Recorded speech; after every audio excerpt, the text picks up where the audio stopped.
So my interest in this whole area arose through an encounter with one person, a person who was a theologian, who was talking one night with a colleague about the spiritual experiences that she had.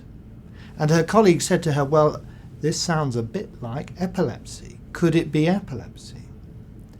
And I was called in as a neurologist to try and distinguish whether or not her spiritual experiences were due to epilepsy, due to a disease of the brain, or whether they were authentic and from God. What she described is episodes where she'd have a very strong smell like burning rubber, followed by the sensation of déjà vu, the feeling that she'd been in this situation before and could remember it.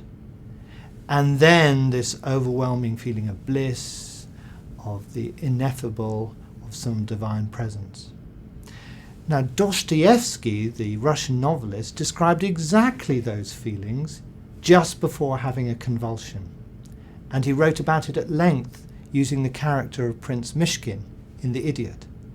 And it's well established that these are symptoms of temporal lobe epilepsy, and that the appropriate treatment to prevent convulsions is anti-epileptic drugs. And this was a huge challenge to me and has provoked all sorts of thoughts and concerns and prayers in my life. Now, what it came down to was just applying the ordinary process of medicine, of talking, examining this lady and trying to piece together the shreds of evidence that she gave me. And I concluded that she did indeed have epilepsy originating from the temporal lobe, inappropriately giving her these spiritual experiences. And my advice to her was that she should take tablets to treat her epilepsy. I thought this was relatively straightforward. I thought this was going to be an easy conversation, but actually she came back at me and said that she didn't want the tablets because these were important experiences for her faith. And that was a challenge for me because up until this point it had never occurred to me that someone might think that epilepsy was God-given and was actually helpful. And I still struggle with that as an idea, and we've had an ongoing dialogue about whether or not she should take tablets to get rid of these religious experiences and allow her to return to a state of health, as I would see it, or to deny her experience of God as she would see it. So it's very understandable for people to hear this and imagine that their religious experience might be nothing but a small little epileptic attack.